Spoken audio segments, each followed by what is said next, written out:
Welcome, everybody. As I said, my name is Alex Norson. I founded TradeSpace, and I'm here to moderate a really exciting webinar today. We've got a great panel of folks from different types of companies at different stages, all here to talk about how companies and how IP teams can think about capturing and harvesting new inventions and how that feeds their entire IP processes. So very quickly, just a little bit about TradeSpace. I won't belabor the point. We're an AI platform helping companies develop IP faster and more efficiently. We have tools to help capture new innovations. We enable IP teams to draft and file patents faster at a fraction of the cost of law firms. And then we also help you manage that IP more strategically. So moving on to the topic, I think it's no secret that one of the biggest challenges that in-house IP attorneys face, especially as their companies are scaling and getting larger and larger, is capturing new innovation, working with the R&D team, with engineers, with inventors, in order to understand what is really going on from an innovation perspective. And without that, there's really no inputs that are going to fuel the rest of the IP development process. Without having buy-in from your engineers, without having new ideas that are kind of informing you as to where the company's going, it's incredibly difficult to really build a strategic IP portfolio. And as companies grow, as you pivot from being in the room in all of the conversations where inventions are happening, knowing all of the engineers, having those sidebar conversations at the water cooler with project managers, people working on different products, it becomes really difficult. And we've seen IP attorneys try a lot of different strategies, from developing disclosure forms, from building panels, from creating incentives in order to make this easier. And so today we're here to talk about ways that really leaders in the space have been successful in terms of driving participation in the invention process, and where they see the market going, particularly with some of the opportunities and risks created by AI.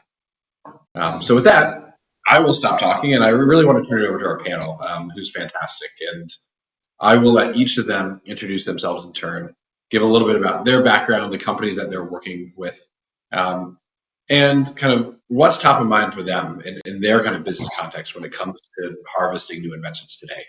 So I will start with Tom Wolf.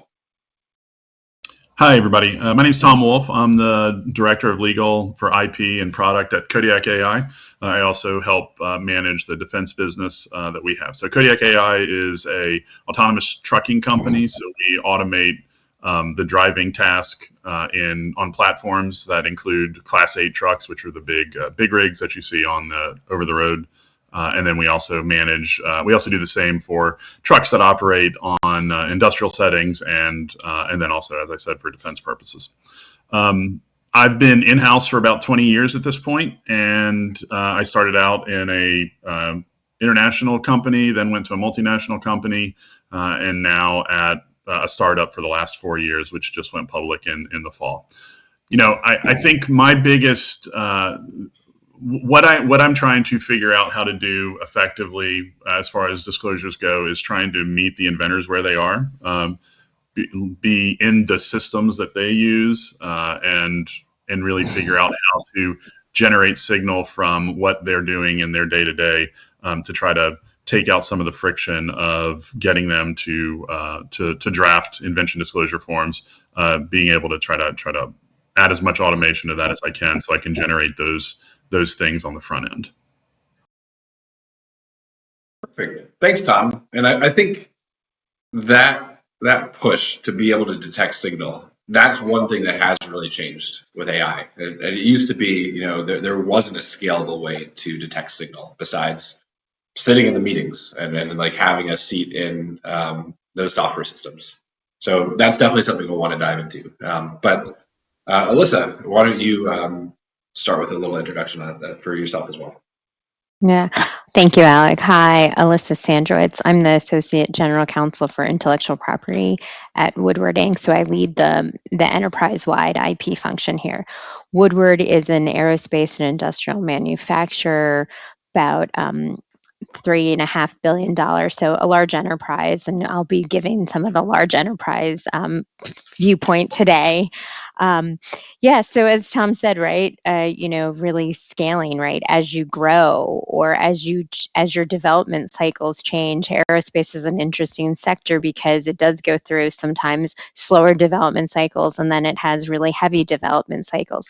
So when you are in those, how do you scale, right, into your, both Alec and Tom's point, right, removing the friction, making it easier for the engineers to engage in the process, right? Remove this as a pain point because you can't protect what you don't know about. Perfect. And last, I'll turn it over to Ann Yang. Hi, I'm Anne. I'm the Senior Director of Intellectual Property at Reflection Medical, which is a theranostic oncology external beam radiotherapy medtech startup. I've spent most of my career, 15 plus years, actually working at general purpose law firms, helping medtech companies in the San Francisco Bay Area build their IP portfolios to raise VC rounds of financing, and came in-house with Reflection about now 6 years to help them really build their R&D and IP. And I was their outside IP advisor in Avant for, 10 some years before I joined them in-house, and since doubled their patent portfolio. And so this topic is interesting to me, in particular for early stage medtech companies, because those IP portfolios create the foundational value for startup companies to attract venture capital money. The other aspect is, honestly, I feel that talking and working with engineers is really the most exciting part of patent prosecution. And you get to hear about the latest and greatest ideas, clever solutions to hard problems. And that's what really excites me about this role. So glad to start sharing our insights today. Perfect. Well, really appreciate it from all of you. And maybe I'll kind of follow up with you. One thing that I hear when I talk to folks in this role is that the approach to working with the innovation community and capturing inventions tends to evolve over time. And I think, like, in part, that's a function of the company changing and being at a different stage. But I also get the sense that IP leaders tend to kind of go on their own journey and change their approach and philosophy to capturing inventions. So I'm really curious for you, your transition from outside counsel to in-house. What were some of your kind of assumptions and then approaches to invention capture and working with engineers when you first got there? And how has that kind of changed as you've gotten into the role and gotten to know the company a little bit more? Yeah, thanks. So working in big law, you have lots of forms that you give to your clients and you expect them to use the forms as best practice. And so we had a standard invention disclosure form that we'd give to the point of contact at Reflection and have them work with engineers to fill that out and then bring it back to the law firm and we prepare the patent application. But then when I went in-house, I realized that this process is quite painful. Nobody likes to do it. And so when I went in, I saw that, maybe the invention disclosure form is too onerous as a first step for most engineers and scientists. And so my first thought was, like, let's create a simple form on a portal. And it's also in the same place where, people go to put in like IT requests and such and office supplies. And that's where the invention submission form lived. And I designed it so that it would take no 10 minutes to fill that out. And I figured this is the workflow, right? We would get these ideas in, like a quick summary, and then ask the submitter to present their idea to our VP of R&D and our CTO, which, we're a small company, it's not that big of a deal, or so I thought. And then we would decide what to do with that piece of IP, whether file a patent, publish it, or protect it as trade secret. And then I realized that people were not super keen on that.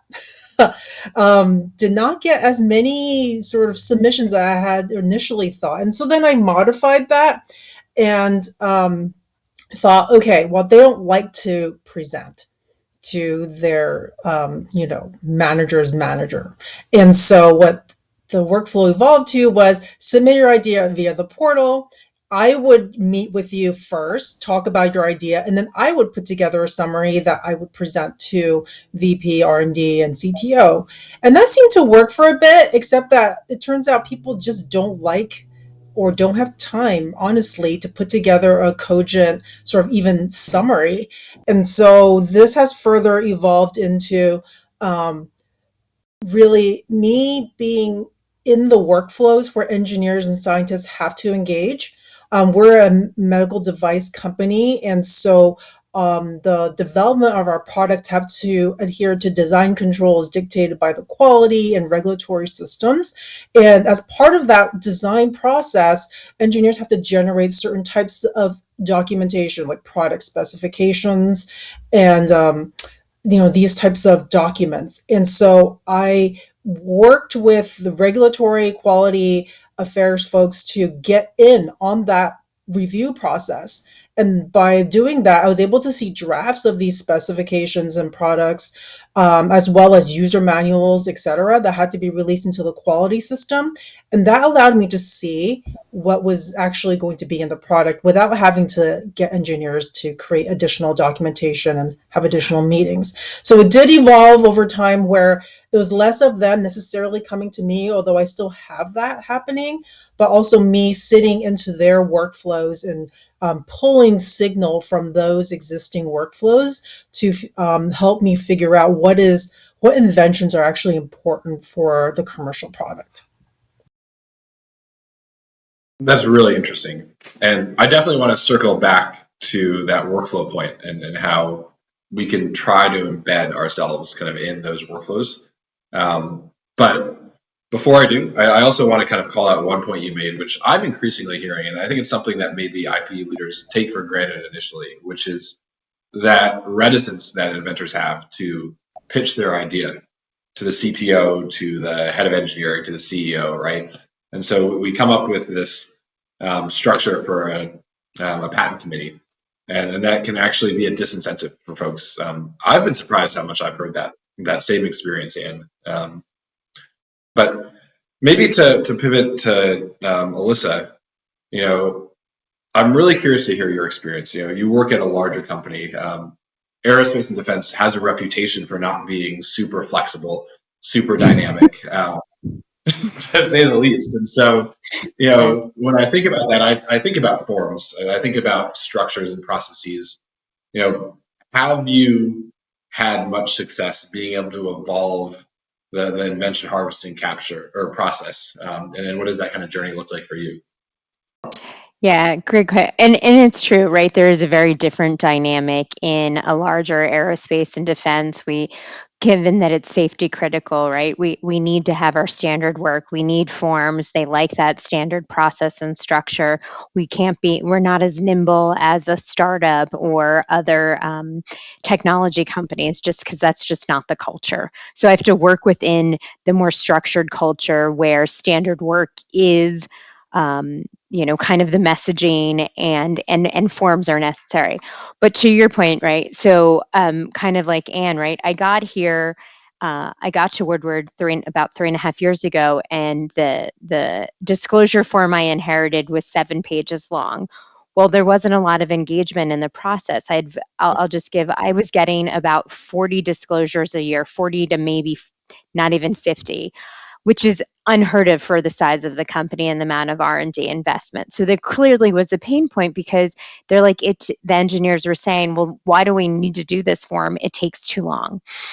So started with, okay, here's a form. We're going to cut that form in half and make it easier. That increased. And then it was also then increased the manualness of it, which is why we brought on a platform like TradeSpaces so that the disclosure form now, as Anne said, can be completed. Upload your existing documents. You don't have to create new artifacts. Use the ones you already have through your development process. We go through what we call different design review phases. We have a preliminary design review, critical design review, detailed design review. It's very much ingrained in our product lifecycle process, and those are required.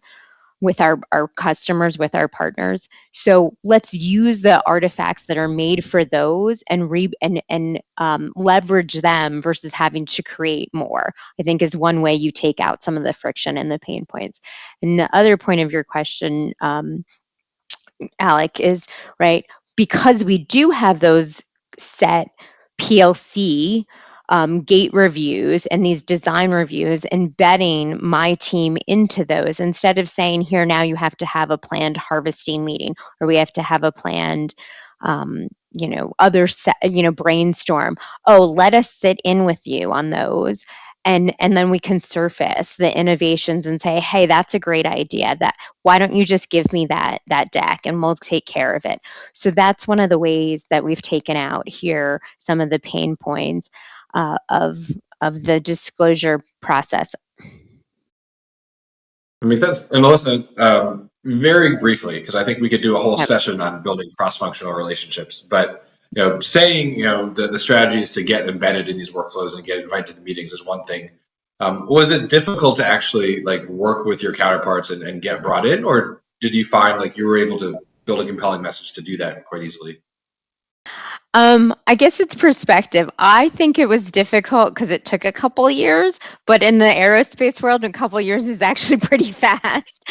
And then also with some of it was scaling my team.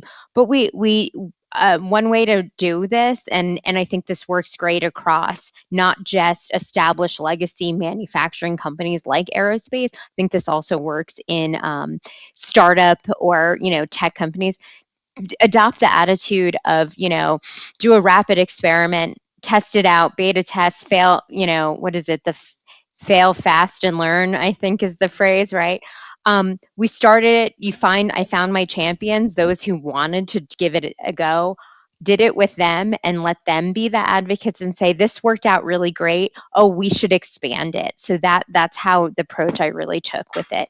And I think that works. It doesn't matter what industry sector you're in or what, stage of the enterprise is in, from, early startup to late stage to publicly traded legacy companies. I think having those champions through doing some experimentation with the right ambassadors and champions, and then having them advocate on your behalf is a really good strategy.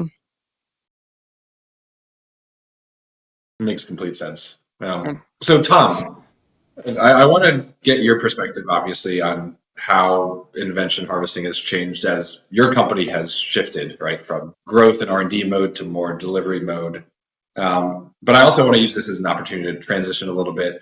We've talked about kind of passive capture, right? Forms, let's make the forms as easy as possible. Let's automate them. That's something that we at TradeSpace have spent a lot of time on in the early days of AI. But in our conversations, you've talked a lot about even going further and kind of looking for the signal, figuring out how can we understand an idea and kind of catalog it before there's ever a form filled out without having to necessarily sit in the meeting. And so I guess a little bit of a multi-part question, but we'd love to hear your context on how the business has evolved and how you've been thinking about going beyond just kind of passive capture. Yeah. So, I think where I've ended up now, from similar to what Anne and Alyssa have dealt with in trying to get invention disclosure forms and sort of that very rigid process that I grew up with in the larger companies I worked for, and certainly from when I was outside counsel, would attempt to try to use in order to get information to me. I've now tried to integrate sort of into we do software development primarily, so we use CI/CD development, where it's continuous improvement, continuous deployment, and I've tried to use that as the basis for how I think about harvesting. Right, so I try to just integrate into the development environment that we have within the company. I try to look for signals through how the GitHub repo is adapting. So try to just have prompts that go in and review changes to the GitHub repo, changes to safety documentation, or new safety documentation, new rationale documents. I just try to look in those places where they are working instinctually and where all of the inventors are living in their day to day, and try to use that as a jumping off point for trying to harvest that. And then again, with sort of not having sort of the rigid structure of here's when I review in a committee. I try to make help the team make decisions for the things that they need to make decisions about at the time when they can. So again, continue and do it continuously instead of discretely at set times, and try to build a system that sort of works with the way that they work, so that my touch points are more individual and less meeting oriented, where I try to get a bunch of people in a room to do it, and then try to give each individual person the view that they need in order to help make their decision, and then just manage that flow through sort of that methodology and that process. It's continually adapting. I'm trying at this point. I'm going to work on trying to automate it a lot deeper, and have fewer touch points for me, so that I can have a more complete document come to me before I really start having to go in and get internal sign off. But I think that's as Alyssa said. I think one of the most important things is finding the champions in your organization that will take the time to do this. It's not going to be everybody. You're going to have to find the ones, and they need to have the authority to help you move things along. And so, I have a group of managers that I go to more than anything else. So I meet regularly with individuals on whatever their questions are. So the individual contributors might have, interesting questions that they might just, randomly want to understand some aspect of IP. It's a great time to understand how they fit in the organization. At this point, I only have about 200 individual contributors in the company. We're at about 350 people at this point, I believe. So I have a generally good ability to spend a little bit of time with almost anybody, and being able to spend that time and make that connection so that you can understand what they're doing. Not necessarily saying, hey, here's additional work for you, but how to read what their signals are, what they're producing, where they're producing it, and being able to go back to them and say, hey, does this seems interesting to me. Can you talk about it? The one thing that is incredibly easy to do with engineers is get them to talk about what they're working on. That is not a particularly hard thing to do. So it's just being able to get yourself in the right place to be able to ask them the right questions about what it is they're working on, and being able to, when you make that connection, being able to have a little bit of knowledge, a little prior knowledge about what it is they're working on, and being able to ask those questions well up front to get that disclosure in more completely and fulsomely. Yeah, makes sense. And really quickly, Tom, when I talk to other people who are thinking about being more proactive in monitoring, plugging into other workflows, kind of pulling things out, I think one of the things that they're always unsure about is at what point do you engage the inventor, right? Like, is it AI that's immediately detecting an idea and then going back and forth with the inventor? Does it go to you, and at some point you sit down with them? I know people kind of agonize about, we don't want to completely eliminate the inventors. We still want to build relationships with them. So how have you thought about that so far, as when the right time to engage an IC or an inventor is when you detect something?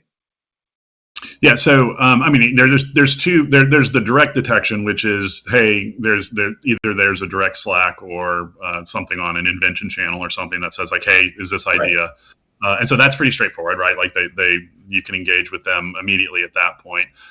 For other ones, it really is. I don't know if I'm trying to incept the ideas into them in some ways, but starting off with, hey, I found something interesting. Can you talk about this with me? I just want to understand what you're doing, and not really put it in the framework of I'm thinking about drafting patents or not drafting patents, and trying to just get a little more information. If there's not enough information that I can find immediately to just do a prior art search, but I think there's, as soon as I have a question that is a deep enough question that it's not particularly straightforward for me to get the answer myself, so not something that I can find easily, that's certainly the point where I go back to the inventor and say, hey, what is it you're doing here? What's happening with this sort of work stream that you're working on?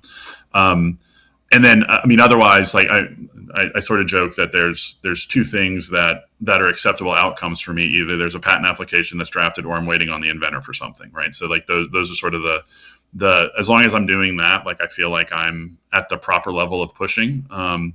Some of that has to do with trying to incentivize people also to come to you. So at different times, I think everyone's probably done this, had some sort of IP week where you throw a couple, try to make some interesting discussions.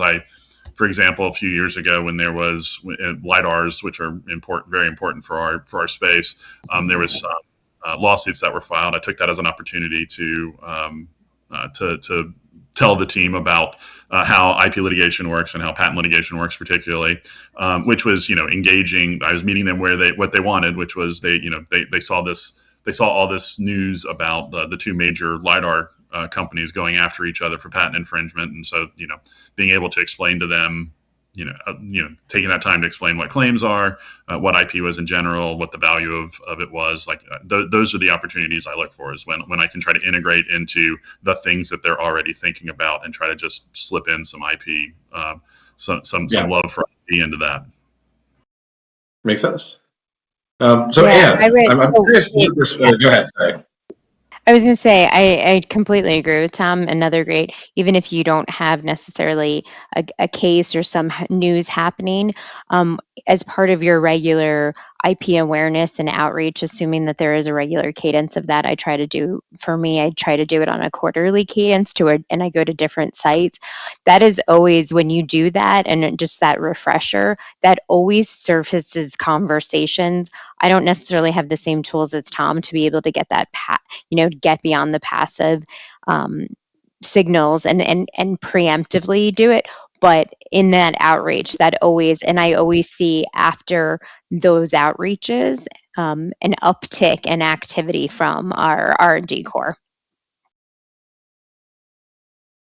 Yeah, but I think it's kind of taken for granted that like just engaging people and educating them does work. Like taking the time to bring people together and talk to them about that does drive volume. And I was going to follow up with you. You were also talking about trying to find that signal and embed in the workflows.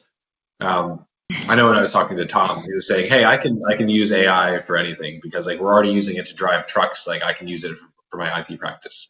I imagine in medical devices and biotech, there's some more limitations, right? Whenever there's patient data. Do you feel like there's an opportunity to be that kind of proactive, to kind of insert yourself into these workflows and pull out data? Or for you is kind of inputting yourself into like where these processes are happening, more of like attending meetings and building process? Kind of how do you think about kind of capturing signal, and how do you think it might be different from how Tom sees it?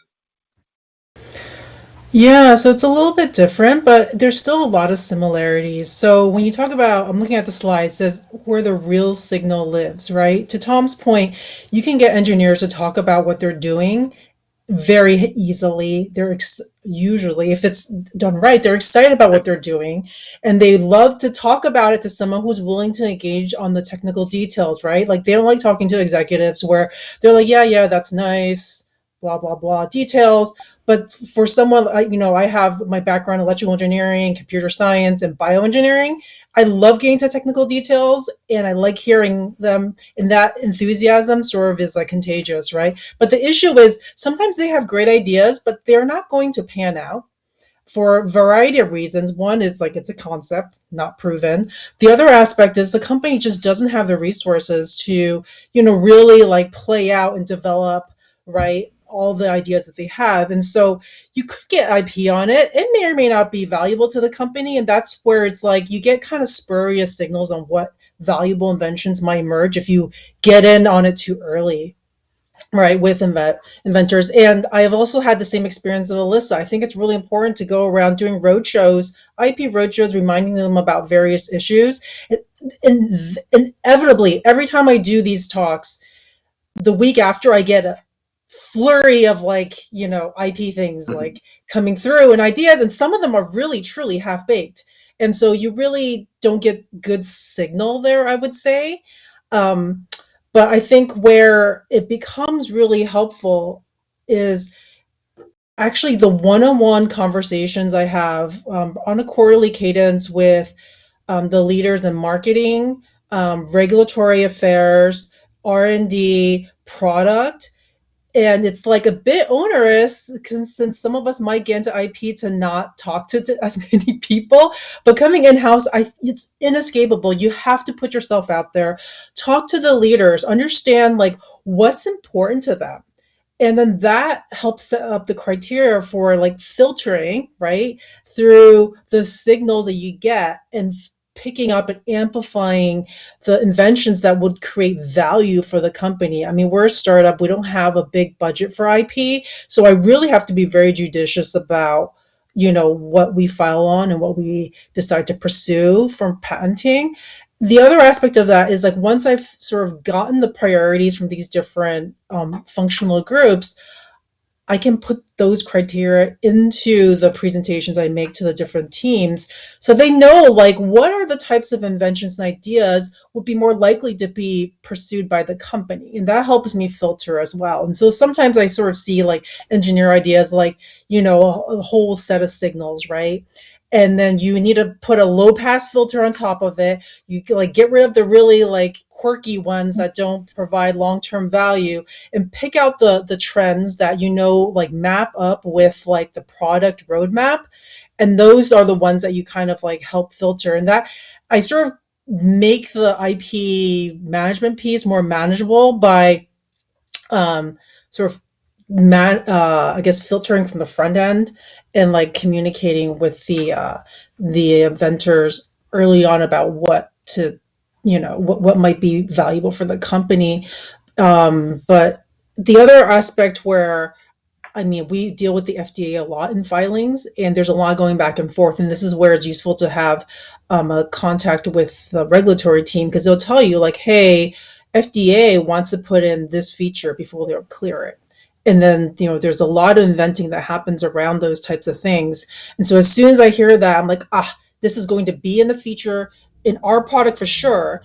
And if any competitor tries to make the same thing, FDA is going to ask them to develop that same feature, right? So if the FDA is asking for it, they're going to ask it for every company in the sector. And so that, innovation for that particular feature probably has a good chance of being valuable because it'll block out competitors as well as protect your own IP. So, I think that additional regulatory piece with FDA helps, shape something for medtech in terms of triaging inventions. Yeah. So Alyssa, I want to turn to you. Anne said something that I think is really interesting that maybe some people take for granted. If you do your job really well and get plugged into all the right sources of innovation, get people excited, all of a sudden you're going to start to see a lot more innovation. And not all of that innovation is going to be ready to be patented or that you even should. And I think that really puts an imperative on understanding corporate business strategy. And I think, Alyssa, like in our conversations, that's something that you do really well. And so I would love to hear you talk a little bit about kind of how you build that baseline of understanding about the business strategy and how you've been able to kind of reconcile that with IP that's coming through the pipeline and then make better decisions on kind of how you interact with it, how you kind of pass that through your process.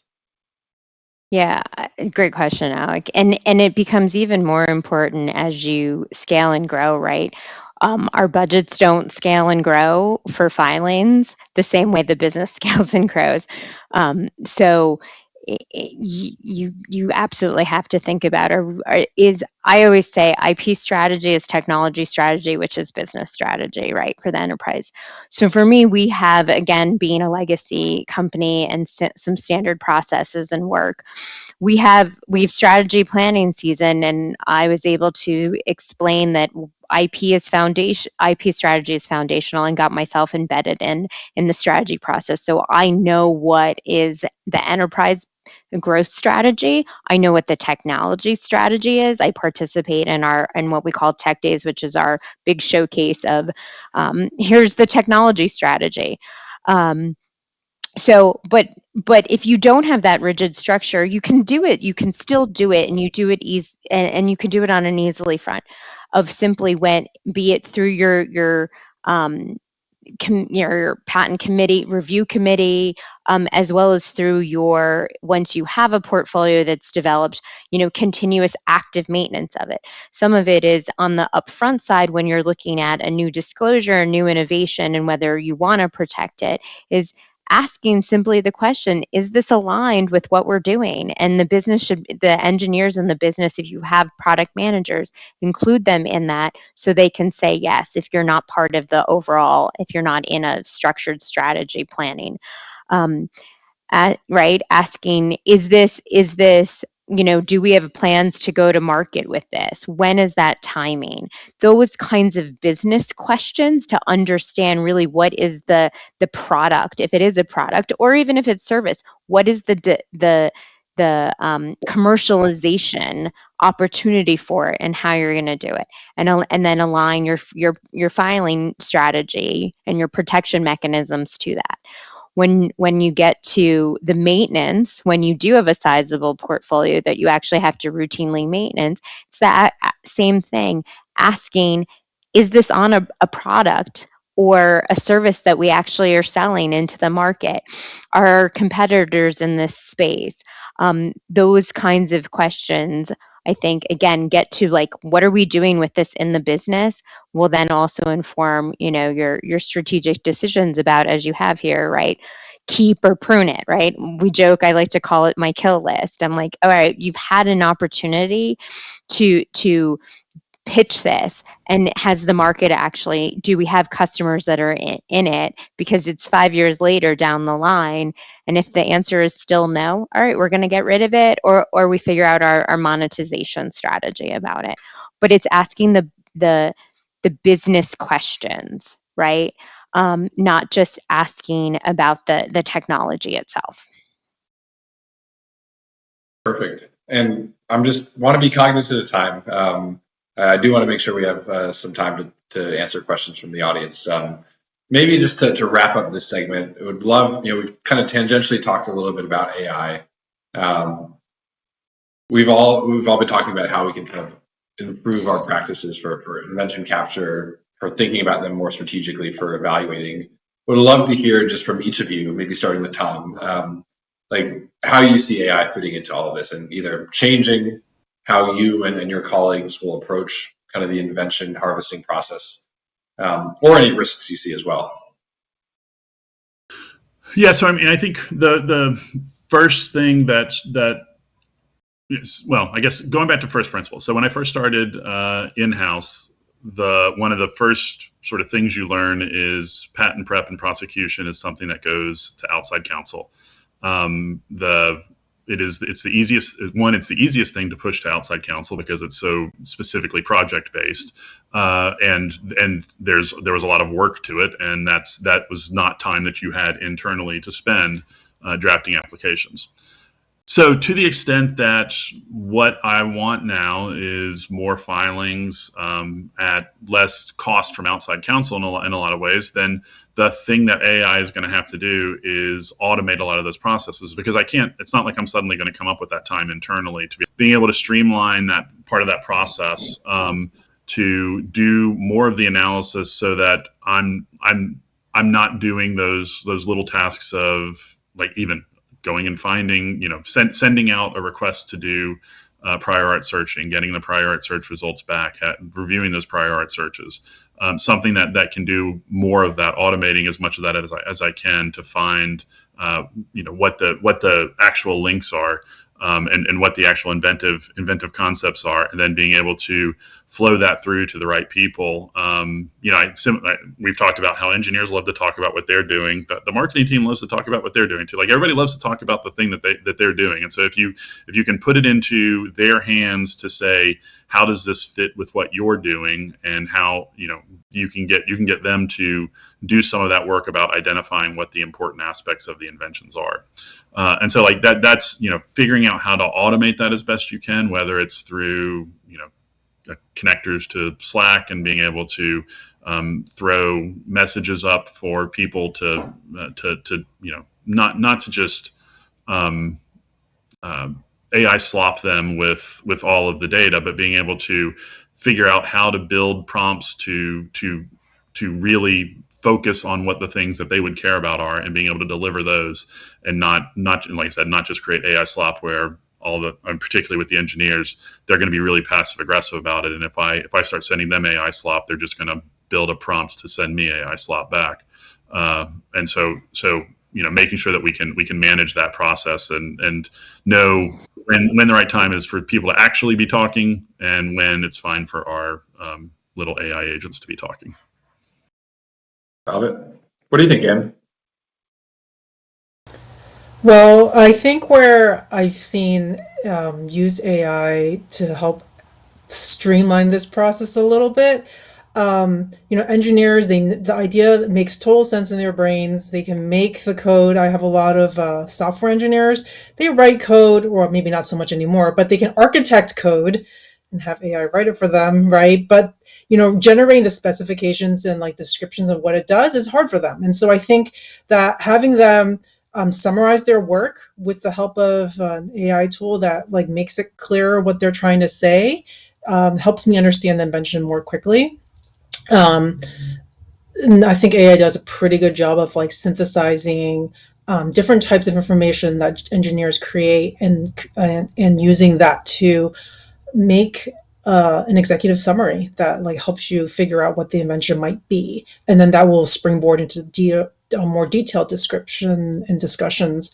The other part is I find it really useful to get up to speed on technical concepts and terms that either can help you put together language that goes into patent application, or just understand it in a way that would take an engineer like 15 minutes to explain to you, but it would take like a paragraph of Claude to explain to you. Like I learned about what a sinogram is, or how would you define a probability density function. Like these things, I was able to pull from an AI tool very quickly, as compared to, say, going and watching a bunch of videos and university websites and review papers to figure out what those things are.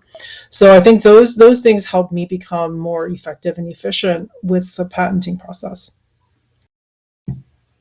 Perfect. Thanks. And then Alyssa, what do you think? Yeah, I'd agree with both Tom and Ann. Those are some great use cases. I think where in our patent process where we've used it the most is that initial triage of the disclosure, right? Because we are using the trade space tool. We do have that initial assessment. The days of doing a prior art search for patentability purposes are over. I think they were over years ago. We could debate whether you needed to do them or not, but really, it's now that AI tool. Either you have a commercially available one, or you can create your own agent to do it. Have that initial assessment. That is just another data point to bring into your committee reviews, and I think that validates right through. We go through our own scoring anyways. We have a scoring matrix, so we score it, but it is nice that you have an objective data, presumably an objective data point from a tool like that. That's not just the committee's gut instincts and the way they score it. So it is nice to have that validation. And that's really one of the ways we've been doing it. I've been also trying to use the AI tools to help with tagging, right, of our portfolio to our product, creating product taxonomies and tagging, because that goes back to the earlier question about strategy and how you're making sure you're continuing your IP strategy is aligned with your business strategy, is in part using the tools as well for that tagging, right, as the disclosure moves through the process and you're amending claims, have you now amended them in such a way that they're no longer tied to what is your product? So having the AI tools for doing that and maintaining that product tagging to your portfolio is another great way to use it. It's still a work in progress, though, I will say. Well, Alyssa, that actually kind of tees up one of the questions we got from the audience, which I think is really interesting. The question is, our disclosure committee has become a bottleneck. We meet monthly, the queue is always 30 or more deep, and by the time we sit down, there's no way we're going to make through it. So has anybody kind of found a way to triage faster without kind of losing the quality of the review? And so I think, Alyssa, you spoke a little bit to that kind of in the first piece about leveraging AI to build a little bit more triage. But I mean, do you want to kind of opine on that a little bit more before I turn it over to Tom and Ann? Yeah, sure. What I'd say to the participant who asked this question, um, that's a lot in a month. I mean, I don't know if there's ways you can break it up based on your subject matter. That's what we do. We have it broken up based on our subject matter. So each of our committees, I have about, I think I have 7 different IP committees based on the technology area versus having it just a single committee. So that's one suggestion I would say. The other thing is, yeah, we do preliminary. My team does the preliminary work before we get to that meeting by having reviewed the IP assessment report from TradeSpace, using the AI to go through, do that prior art search, give it a base novelty score, give it a base commerciality score. And then so as a result of having that data, as well as we do a summary of what the invention is that is presented during our committee. We can go through each disclosure in about 15 minutes because we have so much legwork and executive summary levels. So that would be my recommendation to the audience member. Make sense? I can, Ann or Tom, yeah, any other thoughts on that? I was just going to say I completely agree with that process, that the legwork gets done by the IP team in advance. And one way to look at it, is part of like when you're interacting with the inventors, right? You don't want to discourage them from putting in new ideas, but maybe one of the questions would be, well, is this likely to be in the next software release? Like, when is it going to make it onto the commercial product and release to customers? And then you can triage it that way, right? Some of the ideas are not going to be out there for another like year or two, like a couple more product cycles down. Those can be put off to a later discussion. Maybe something is like related to an abstract they're going to submit to a conference, like that might need to get moved up, right? Or something that's in reaction to a customer complaint or FDA request, like those get pushed to the front. And so making those priorities transparent to the folks submitting these invention disclosures can help sort of triage and let them know, like, hey, you submitted this back in March, but since it's going to be like 2 product cycles down, we'll evaluate this a couple months later, then maybe a different idea. So being upfront about that, I think helps. You don't want the engineers to think like, oh, I submit an idea and it just goes into the abyss and I never hear back, right? So some of it is still, I guess, bringing some of my law firm client service piece into it. I mean, they're all of our internal clients. So let's keep them apprised of what's happening with the things that they've given and entrusted to us so they know that we are doing something. It's not straight up like, being backburnered without any reason. Yeah, to Ann's point, and Tom, I think I don't remember if you had maybe mentioned this previously, but the transparency, having to make it easy because everybody's under resourced and being asked. To the extent you can create a dashboard or some portal that provides that transparency to your R&D and engineering core so that they can go in and see the status and say, see that it's either in preliminary review, it's being reviewed, it has gone through a committee, it's now in drafting. This to the extent, especially with engineers, they love to know the status of things, the extent that they can go in and actually see that status, that really gives them peace of mind versus having to be like, oh, I submitted that 6 months ago and I haven't heard anything. And that's not being customer centric. And to the extent these are still, to Ann's point, right, they are still our clients, and still having that client service perspective is important. I'd also say one of the things that has been successful is giving ownership of that queue to the managers themselves. So if you can have the managers being responsible for that queue and being responsible for the inventors that work for them, and so making it as much part of their process that they're the ones who also can defend why things were chosen to do push forward and not push forward. So yeah, not at my current company, but previously the invention disclosure review process was actually a meeting that engineering led. So engineering was there to lead, and what they came with was all of their IP questions, and then as part of it, they had to give me all the feedback I needed on invention disclosure. So it became part of what they were responsible for, and so it was very project oriented. So here are the different projects. What's the IP related to it? And if you can put it back into the hands of the managers, that's very helpful in order to help have other people that are helping push that process forward. Perfect. And one last question, and I'll ask everybody to maybe keep their answers brief, just because we're running out of time. We have a question about AI drafting tools, and the question is kind of specific to the vetting and the due diligence around, is the vendor training on our data? Can they review the prompts? How careful do we have to be?